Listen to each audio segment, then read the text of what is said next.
Greetings, boys and girls of all ages, ladies and gentlemen. This is Dinner in a Solo number 999. I have one more, and that's going to, well, no, I'm going to have a lot more, maybe thousands more. But thank you, George Harlan, for that excellent look into my brain, because when you posted that, I was thinking like that. And I can't really think like that because it's kind of, you get into this thing. You don't want to be, I don't want to be braggartly, right? So, I mean, yes, it's an enormous accomplishment. Hold on, here's the guitar. I'm talking about a mic now. But anyway, thanks for posting that, George, because it does take a huge commitment. I mean, there's a lot of times I drag myself to do the show when I didn't feel like it, because not because I was just bored. Sometimes. Thank you, Jennifer. Anyway, her birthday's coming up, January 23rd, 24th. That was my problem. Is I booked a show on her birthday, and she wants me to go through with it because she shares my idealism about you book a show, you keep the show. Yeah, I've. So anyway, what I was saying is 1,000 shows, and that was just me. It's been probably another. I'm guessing since I live stream all the bands that play on my bills, and I've had 270 shows so far that I've done with Jennifer. That's got to be, you'll probably average 3 bands a show. So it's about 800 bands worth of spots, right? 800 performance spots. And then, because I, in addition to the 1,000 dinners and solos I have, there are about 1,700 live streams out there that a lot of them are erased now because Facebook went ahead and erased all the live streams that were more than 30 days old on everybody. They gave some notice, but not anything you could do anything about, because my problem was I did get notice, but there was no place I had that I could store 2,600 live streams, and they erased them, and at the end of it, and I kept the best ones I could, and I'm keeping them as they go along now, and I'm parking them on YouTube. But they started to get wise to that happening, and they're going to start charging to just have stuff sitting there.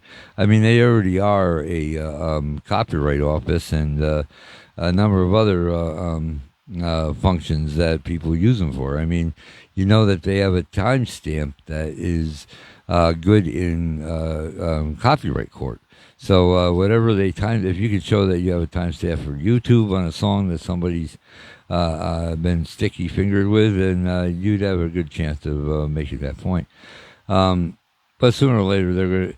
Here's what I don't understand why Facebook didn't do, and this is what happens when you get so filthy rich, is that they didn't offer to sell us back these things. And it wasn't me and my dinner and solo that lost out, really. What lost out was close to 15 million funerals had been live streamed, so that their mates can be with them, have a permanent record of the funeral. It's kind of grim to do that, but if they took the trouble to do that, you'd think that the platform would have made some allowance for it. In addition to those funerary proceedings, there were hundreds of thousands of deletions of church and religious ceremonies, baptisms, marriages, all of it out, gone. So thank you, Facebook. You guys have been douchebags since day one, but you don't charge me. So, well, they do charge me, actually. They claim they gave me a credit like 8 years ago of $13 to boost one of my posts. I had no idea how I asked them, and they say they've never given credit. So I never had a bank card back then, so I don't know how they ever came up with this. But I refuse to pay it, and I'm paying some of the price for not having paid it, so sooner or later I'm going to pay it. It's $13, but I didn't incur it. And you can't incur it. They, by their own admission, they said, no, we've never done that. But we're not taking it off either. Anyway, so, for a free platform, it's damn good. There's a lot of drama now, right? Because everybody's getting yelled at and not over the political issues and blocked and every other thing. But not me. I'm just I keep it all to myself for now. There'll be a time that I'll come out with a lot of information. It's coming soon too. Anyway, I wanted to tell you about tomorrow real quick, or Saturday real fast. Dinner and a Solo, the Southest Dinner and a Solo. If you're watching this, you got some people watching. You got a couple. If you want to see my 1000th show, this is what's going to be involved. I'm going to be live at the Blues Bar. You guys know the Blues Bar, even if you just roughly know me. The Blues Bar is where I do almost all my shows because I can, and I bring the bands in, other bands in, and it's a great, great thing. And it's got a great PA, the best PA in stage for that kind of a bar there is, for that kind of a venue. Originally, they were listed as a dive bar, but then they have actually risen out of that. Now, I'm going to go there at 3 o'clock, and I'm going to work with Paige, the sound girl, and we're going to come up with an arrangement of about 6 microphones. And we're not going to have a single table. We're going to actually not have any tables, I don't think. What I'm going to do is I'm going to be on a stool. I got a stool right over here I'm using. And I'm going to start out by playing a 15-minute set from 3:45 to 4 o'clock. And at that point, I'm going to bring out some guests. I'm going to bring out Eamon Torso from Torso. He's going to come out first. I'm going to ask him some questions about what he does in the film and the music industry, what kind of opportunities are out there for people who want to work like that, doing things. My little mini movie score stuff that I'm, approximately scoring because, it's a cool thing. But he does the real things. I mean, he knows about things that I just wouldn't be alive long enough to learn all of it, even if I was watching him closely. And his band Torso is one of my, I measure them as being one of the very, very best. And when I say best, it means, yeah, there's bands better, there's bands doing this. I'm saying that these guys have a broad appeal that's just getting more and more directed, and I expect you'll probably see some kind of great results out of that band. It's Jeremy Niffen and Phil Hernandez, and I'm honored to say that Phil Hernandez was my drummer until Torso's drummer had an illness that stopped him from playing for a very long time, maybe still, and his name's Joel, and I hear from Joel every day, but I don't know where he is with the drumming. But Phil was a great drummer. What he was a great drummer, but now he's just a rock star. This is real. I saw him at Creepville, and this guy's in a zone that I never saw him in like anything like this. And I'm not saying he was worse than me. I was very happy with his drumming, but actually, it was Dan didn't like him in the band, and then somebody tried to steal him from my band. Who stole Dan from my band, but I guess he didn't like him. But either way, Phil comes around every now and then and does shows with me, and I really dig that because we do practice, but we don't even have to. He likes what Emily's doing. Everything's good. Hopefully, my real slow thing on the band thing is finding a bass player. I took it for granted that what's his name? What's the other bass player's name? My former bass player. Who was my bass player? Dan Bushell. And there's probably some psychological thing I have about forgetting names of people that leave my my band. But either way, he wasn't a big fan of Phil's, and he got to play with Trixie for a while, and that was kind of what he really liked was not metal. He liked pop, maybe country stuff like this, but yeah, it's been impossible to replace him. And I think some of that is because I may be intimidating to some people. I know that I haven't had much luck getting any musicians, but I do find singers that are an enormous amount of singers are willing to sing with me, and I'm okay with that. I mean, the stuff that I play on these tracks, the tracks you hear tonight, I can tell you this, with the exception of the first song, Beethoven, and Swan Lake. With the exception of those two songs, everything you hear from Facebook tonight on this show will have been recorded or written by me or Emily. One of the two of us is behind everything. All the back vocals, the drums, the bass, everything. The things I didn't do were the orchestra sections of Beethoven's Fifth Symphony and Swan Lake, which is Tchaikovsky's song that went with ballet. Beethoven's Fifth did not go with the ballet. He was just a hotshot show-off, and I'm enjoying playing his stuff. So I was going to go through a little bit of that because I'm doing this show on Saturday at 3:45, right? I'm starting. By 4 o'clock, I will have covered a couple songs you're going to hear tonight. The Decameron, Beethoven's Fifth, Swan Lake, and another one. And then I'm going to interview Eamon Torso, and then rather than just leave and have another guy come up, I'm going to have Hector Camacho come up and slide Eamon down one seat. And we're going to do that with Emily, and we're going to do it with Becca and Roman from Tenacious B. And I'm going to end up with Don Morinville, the creator of the Immortal Ball. And also I've invited Eddie Wixon to come as a fan, because I like to get a fan's point of view. And he was one of the guys that came to me early on and did a show with me. And it was just, there's so many people watching. But I would love to, if he gets down in time and gets in the building, I'll have him on the panel as well. And I mentioned last night in the post that there's others that should be on the panel, but I wanted to pick people that had been on my show already, that had showed, renewed support and so forth. I didn't want to, how are you going to not have somebody that always does shows with you on this? There is one exception, Ray Kuhn, who is doing sound Saturday for another show. Of course, that's business, that's fine. I'm saying if you weren't doing anything. So if you want to know a little bit more about the music scene, here's some good songs. This is what's going on that night.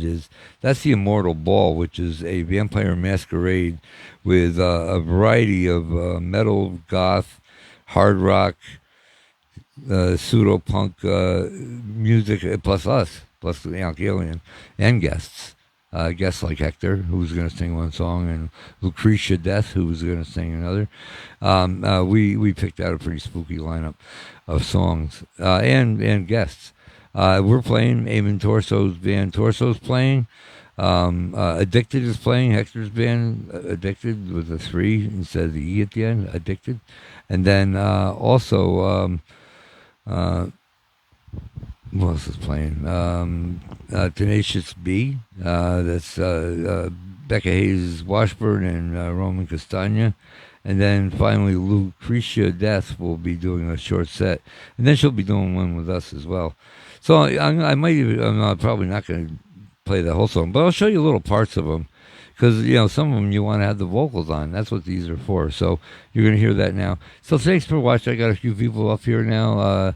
Let me know how you like the show, and please come Saturday. Now, Saturday's show is free. You can come to the Blues, and it won't cost you a dime to come in and watch me do this interview system, and it's gonna be great.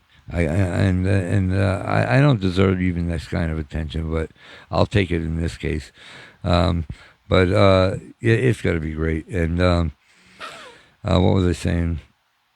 I forgot what I was saying. Anyway, I should play before you get too tired. I'm so tired. I was up all night. And I'm not going to be up again all night tonight. I will be practicing for a while. Then I got Jen's going out. So anyway, yeah, you come to the Blues. Get there by 3:30 at the latest, because I will be on time. And then we made baked Z and meatballs for the whole bar. Whoever's there when I'm doing the show, even if you're not watching. You go up and get yourself some ziti meatballs. There'll be drink specials and stuff like this. And then at the conclusion of my show at around probably 5:45 or so, I'll be turning things over to Don and Adam from Immortalized Productions. Don is the one who came up with the whole concept, and they'll be getting the bands. Now, I played with my band Donkey Alien at 9 o'clock as well, and that's going to be extremely fun for me. I hope to see a lot of you there. I mean, you don't do 1,000 shows very often.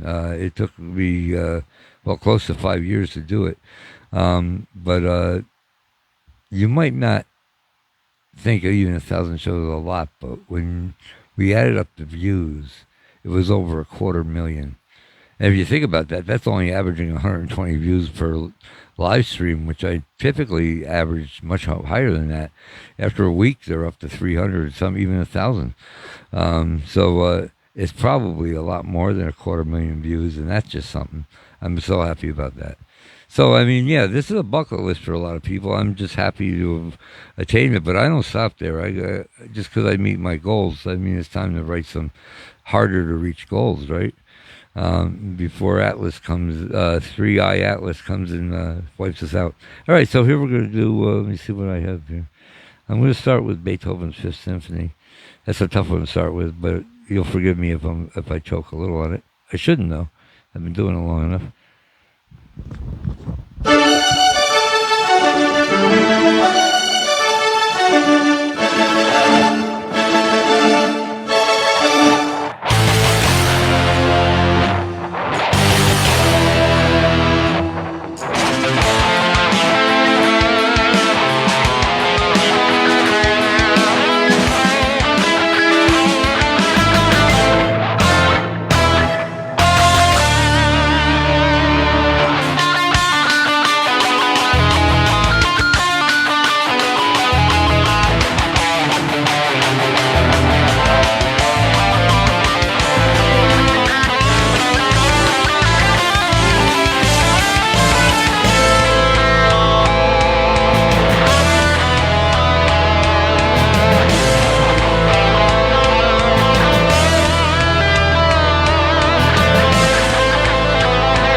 It's all the same volume.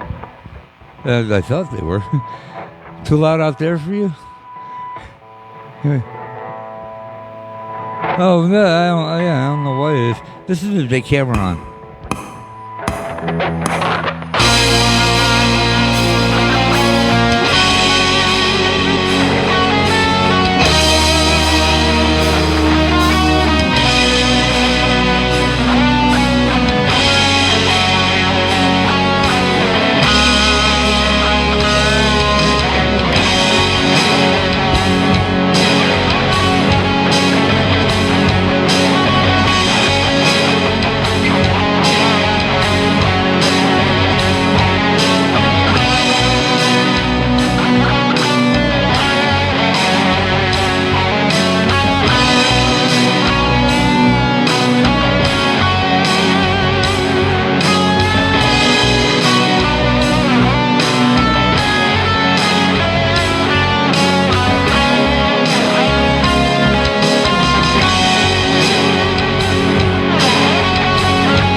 And I'll have you know that is the extended version of that song. It's 11 minutes long in its entirety.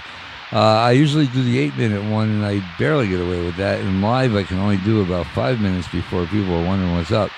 But that if they catch that solo is probably my best solo. I think it's I change it up every month. I change it a little bit. It's got spots on it that are still like the original.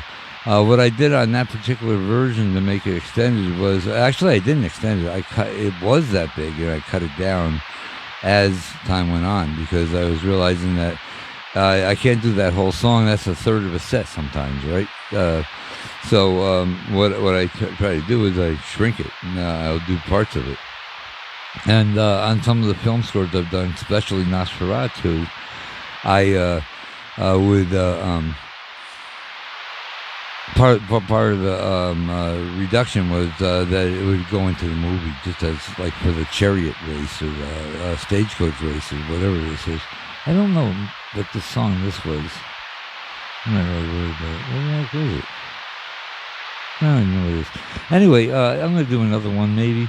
Oh, that's Schubert. I can't do the Schubert one right now. It's Schubert's finished symphony because I finished the unfinished symphony, or I added stuff to it. I don't know if you want to really count it as finished. But I'm going to play around and give you a sample of some of the other stuff we're doing. Like maybe I'll do Nosferatu right here because I have that pulled up already, and it's part of the main backtracks that we're doing on Saturday at the Immortal Ball. Like I said, the Immortal Ball's got Tenacious V, which is Tenacious B as vampires, and Torso and Addicted, and with a 3 instead of an E at the end, right? Addicted. And then also Oncalion and Lucretia Death. And was there another one? Did I miss one? If I did, I apologize. I've been I made 6 videos for that show, and 2 or 3 posters, and Adam's made some posters, and a lot of people have shared a lot of stuff. Don has created maybe, I don't know, probably like 30 posters or so, and we'll be bringing some extra to the show so we can so you can take them, take it home and have like a permanent record of it for yourself. If they're the real good color ones on cardboard, we're going to charge you for them, but other than that, they're yours. I will be playing through. I'm bringing both my Black Stars, so that's probably what you're going to hear. And what else did I want to say before? I'm going to just do one. Probably just do Nosferatu. And it's the shorter version of it too. But I was going to say, the shows I have coming after that. On the 25th, Emily and I are doing Scott Rose show. It's the Edgar Allan Poe The Raven. He's going to have Alex Hartman, the ballerina, dance for that heavy metal version of that song. He's put the word from, sort of paraphrased the words onto his original. And it's just, I've heard some of the recorded stuff, by the way, just recently from Tommy's studio, Tommy Gibbons. I forgot what it's called. What's the name of the dinosaur in Godzilla? There's a class. No, sauropod. He is a sauropod, but or a theropod. Anyway, Gojira or something. Oh, whatever. That's the studio's name. It used to be KMS. Anyway, yeah, he's sounding really good, and so is Scott from Red Rum and his band. Doc is, I just value Doc as a friend and guitar player so much because he's got out of the box ideas all the time, and he just came strolling along one day. In fact, I think he came strolling along because Jennifer picked him up in some faraway West Side village and brought him down to the Timeout Lounge. And by the way, I saw Sectus there. Thank you guys for playing that show. It takes a band like you going in there and taking a chance, and they did very, very well. Taking a chance that everybody might not want to see you there, but they did. Sextus is badass enough where they would want to see them anywhere, including hell. But it would, yeah. You wouldn't find Texas hell though, because they're way too nice guys. But I'll tell you, the way heaven's been looking lately, hell's looking pretty friggin' good. Anyway, I got one song left. And some of you know what I'm talking about.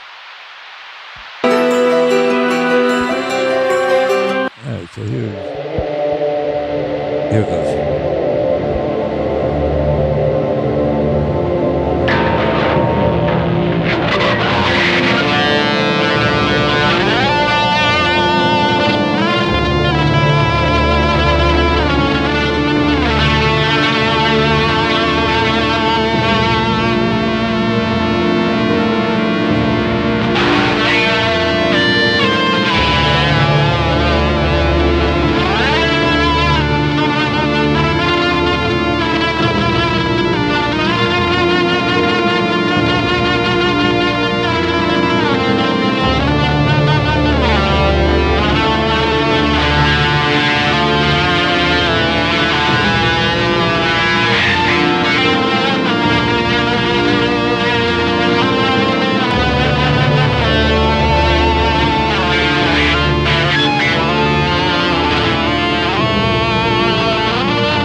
So anyway, that was just a little tease. Come see me Saturday at this Saturday at 3:45. I will start on time, and Paige Mills will be doing the sound for 3 or 4 of my best songs, and one of those I just played will be on there.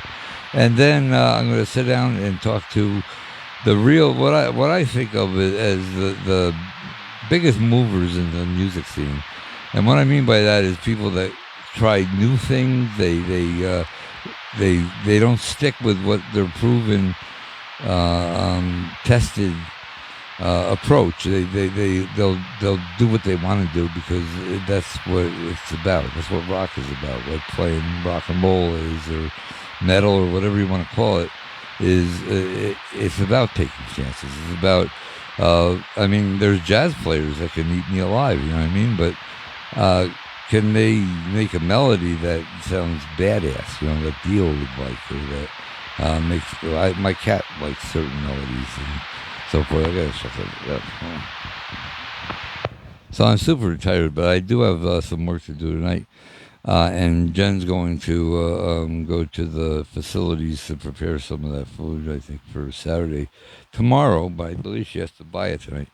I was saying in the shows that I had the 25th, so I have with Scott Rowe, and there's a band from, I forgot their name, Turn something. They're from Vegas, and I believe they were a Evanescence cover band, and they're no longer. Now, I have a arrangement with Emily where we are a part of a band called Ankh Essence, and we are a cover band for him. If you've been wondering why we keep coming up with more Evanescence, the difference is this, that I am playing the guitar way over the top. Evanescence has very, very little guitar representation in their recorded albums. The guy probably can play very well. A lot of people are just, they're not shredded. They don't want to shred. Other people say they don't, and they do. But really, it's up to the person. Anyway, it should be fun. Anyway, I had a great time tonight. Thank you guys for watching. I'm going to probably either eat or drink and just do some of this work I got to do. Got some exciting other shows coming up too. The 25th with Scott, and who else is on that? Emily's actually singing with him for that, and I don't remember the other bands. And I believe that Xavier Presley Ben would be there. I think he's on the bill. And now beyond that, we have November 8th, which is a Veterans Day holiday. And I'll tell you all about it. We don't have time right now. Life's short, so go out and have some fun. And thank you for watching. And thank you for 1,000 views. I mean, this is 1,000 views, 250,000 views. Thank you for 1,000 shows. I couldn't do it if you guys weren't rooting me on, and if I didn't have Jennifer, making it easier for me to do this. I have it easy in a couple of ways. One is that I don't have a band I have to answer to. I have a recording. Granted, I did all the recordings and everything, but it's not quite the same as a live band on stage. So I have to do something extraordinary to get your attention, but I will, and I did, and I will. But I mean, that's what it is. I want a band as much as anybody else wants a band. I'm sensible enough to know that I'm going to play whether I have the band or not. This is what it really comes down to. That's why I built these tracks. A long story, but I was thrown out of my own band some time ago. It sounds like Jack Black, but it really did happen. And I went, and I didn't want to give up the show at Club Red at the time, a lot like the Marquis or more like Nile. And the 30 songs that I couldn't get these guys to ever play on, I just recorded them myself, went out, played Club Red. That the following show, I set a record for solo artists, particular ticket sales. And besides the ones I turned in for my promised spot, that's how all these places work, is whoever sells the most tickets gets the prize spots. So I sold the most, and I did get the prize spot. But in addition to what I did, there were 35 more came in. So that was more than any single band or even any combination of bands that day. And I realized then that somebody was watching, and that I had made the right decision by sticking with that music and not going into some abrupt, inside the box thing. Because whatever was being signed then isn't being signed now. And a lot of things aren't going to happen with signing. You're not going to get a lot of people trying to get you onto a record deal. You might find a few people though that'll do it for you. So anyway, thanks. This has been awesome. I'm a little bit tired, but I'm not wasted or anything yet. So I'm gonna do some work, and I'll be talking to you guys Saturday. Bye.